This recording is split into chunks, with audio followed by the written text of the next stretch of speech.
Good day, I'm Junior Researcher Adam Southgate, and today's lecture will be covering the Entropic spheres in Marw Gorymdeithio. I'd appreciate that all hunters please subscribe as to not miss any future lectures, and also, if you enjoy the lecture and find it informative, please like the video and click the bell to ensure you do not miss any future announcements. I would also be very happy to hear your thoughts, views, and stories of your own interactions with the monsters of the spheres in the comment area of this video. Also, I'm always ready to answer any questions you may have, and please share these lectures with any hunters you feel would benefit from them.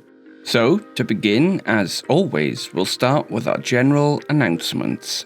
Firstly, while the search for Dry Goch continues, the gamekeepers who are conducting the search have become rather stretched. Due to this, we'd like to request that some of you hunters take on these responsibilities usually done by the gamekeepers in the meantime to lessen their burden. This will involve nightly patrols around towns and villages that are susceptible to dweller and recycler attacks, along with initial investigations of entity sightings. This does not mean engaging these entities, simply identify the entity in question and report back to ourselves so that a bounty can be posted. While this is not glamorous or exciting work, it is vital to the smooth running of the Order, and while the gamekeepers are tied up with the search, we are lacking in people for this responsibility. If you are interested, please contact your local Order office. Secondly, a small collection of homes within the countryside of Powys have burned to the ground. While this would not typically fall within the Order's notice, there were a collection of very old-style Celtic knots found at the site. Along with this, the burnt area is nearly a perfect circle, implying an anomalous origin. While there have been no entities sighted within the area, we would like a small group of hunters with investigation experience to give the area a quick look over. Fire is not commonly associated with entities, with only a rare few possessing some variation of a combustion ability. However, a cult dedicated to an entity could be responsible. The Celtic knots noted at the site implies a connection with the Fey sphere, so we are most likely looking for a Fey cult specifically.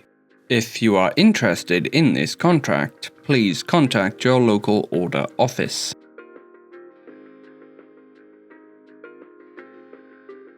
Before we can discuss Marw Gorymdeithio, we must first attempt to explain one of the largest issues that have plagued research organizations such as the Order for centuries, that of the soul. Specifically, the conflict comes from whether or not those of our sphere even possess anything akin to such. Our sphere is one of defined logical laws built upon matter and energy. Therefore, the idea of a soul, a construct containing all our lived experience that can move freely while not dispersing into nothingness, is difficult to rectify with what we observe. The entropic sphere muddies this. The prevailing theory is that what we see as ghosts, spirits, and phantoms are entropic entities that are mimicking ourselves to the best of their ability. However, there are certain elements that do not fit this narrative, such as today's entity. To our understanding, the entropic sphere contains an infinite sea of mindless entities that we call spirits that flooded into our sphere. These spirits, when interacting with people under very specific circumstances, either take on an insubstantial form, copying the person they interacted with, such as wraiths, or enter the person, changing them fundamentally, such as Ikerthed Invaru. The conflict arises with the entities of the entropic sphere that can make more of themselves. It has been theorized for some time that this is simply an entity forcing a benign spirit into a similar form. However, on the rare occasions when observations of this process were possible, it truly does appear as if something is being pulled from the human victim. Now, it is of course possible that this is simply a benign spirit having to pass through a victim to take on their form. However, to simply dismiss the possibility would be foolhardy. If the idea of a human soul is in fact true, it opens up some difficult questions, such as, is the soul innate to our sphere and something we've always had, or is the soul an entity that breached our sphere so long ago that it is now intrinsically linked with us? Marw Gorymdeithio is a Gestalt entity, created when a large group of people died together, most commonly during conflict. The entity created resembles a crowd of people that all move in lockstep with each other, similar to an army marching. The minimum required number of people that need to die is between 7 to 13, but once the entity is created, a cascade effect can quickly begin swelling the numbers to the hundreds. If the mass is allowed to continue to grow, it could eventually become unmanageable, turning into a world-ending threat. When Marw Gorymdeithio passes through a living person, they pull what appears as a spectral version of that person from their body, the body dropping to the ground. The spectral form of that person then joins the horde. What's worse is that the horde itself is insubstantial and invisible, and can only be seen and interacted with the use of specialized equipment. To an outside observer, a victim of Marw Gorymdeithio simply dies standing, as if their body was just switched off. However, while anyone can be swept up into Marw Gorymdeithio, they appear to seek out individuals that, for whatever reason, they desire. These chosen at first will begin suffering migraine-like symptoms at the moment they are picked. However, as Marw Gorymdeithio draws closer, they will begin to hear the sound of a steady drumbeat that will increase in volume as the horde closes the distance.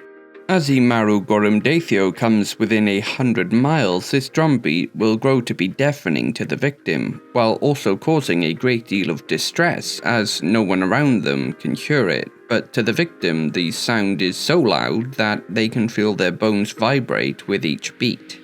Just as with those who are pulled into the horde incidentally, what appears as a spectral form of the victim is pulled from the body, joining the horde. However, unlike those who happen to be in the wrong place at the wrong time, the chosen victim appears to be placed in a specialized position within the horde. These can be drummers or banner carriers.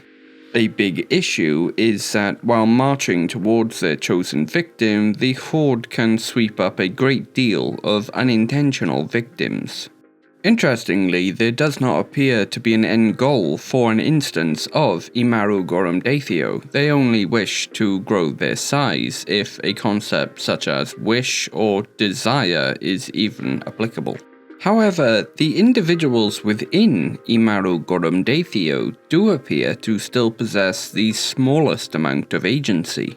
Through long-range observations of Marw Gorymdeithio while using the specialized equipment we will discuss shortly, we have observed individuals within the horde sobbing, staring at far-off people, and even attempting to separate from the horde. However, they are always pulled back into line by the others. This implies some level of individuality within the members of Marw Gorymdeithio. However, at the same time, the will of the horde always supersedes this.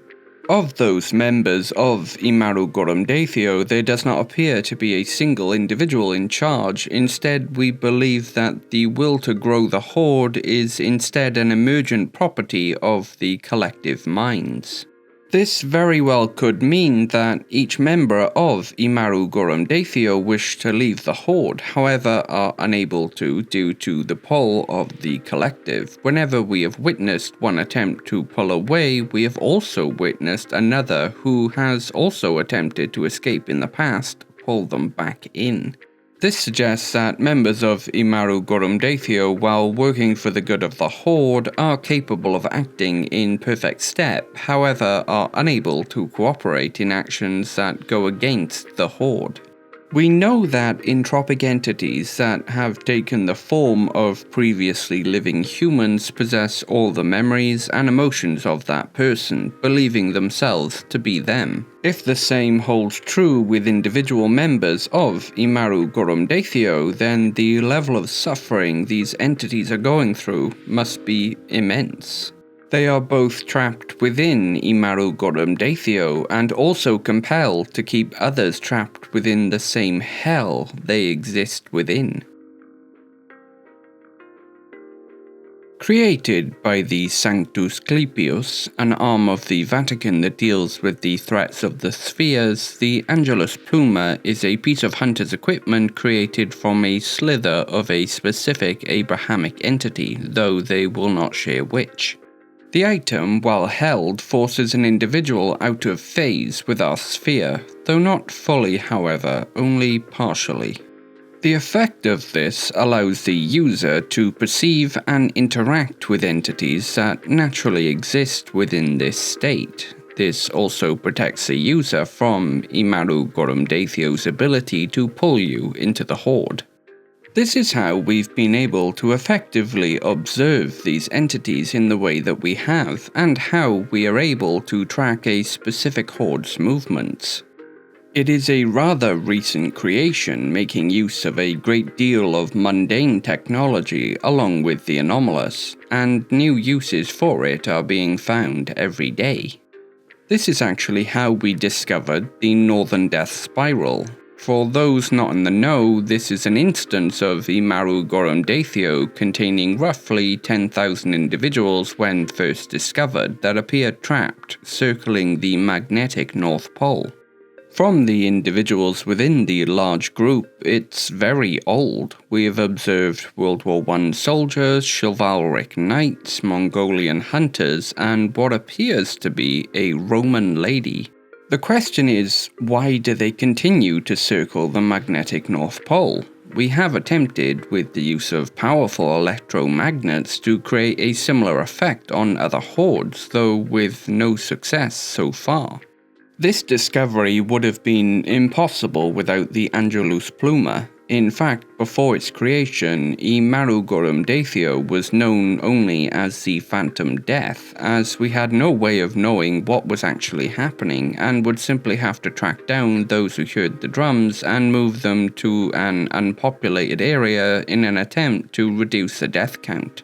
In fact, many old incident reports where bodies were found with no obvious cause of death are simply labelled as Phantom Death. However, now we are able to actively work against the appearances of Marw Gorymdeithio. The Angelus Pluma was originally made to help combat an entirely different entity from the Eldritch Sphere, but due to a happy accident it was found that it allowed individuals to view entropic entities that are usually invisible. As stated, in the past, hunters would track down those hearing the drums and move them to an unpopulated area to reduce the death count. However, this system was not perfect, as we had no way of knowing where Marw Gorymdeithio was coming from.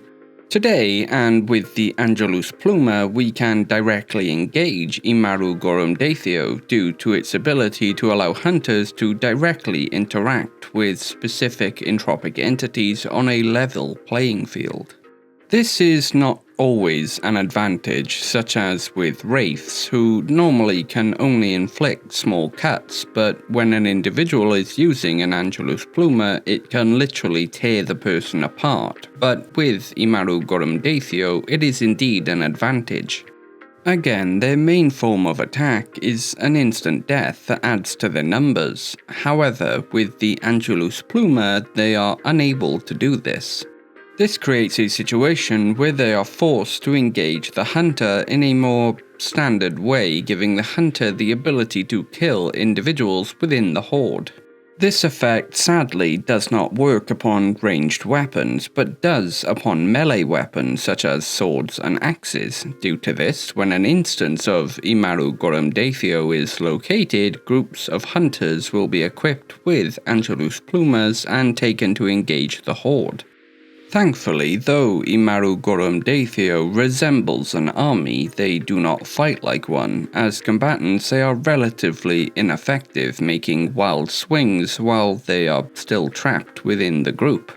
The main issue is numbers. 10 hunters can take down a horde of 100 if they're skilled enough, but a horde of 5,000 is another story, and the Order only possesses 98 Angelus Plumas at present. And although we have requested more, Sanctus Clepius has stated that they are extremely difficult to make, and they are attempting to outfit all anti-incursion organizations across the world.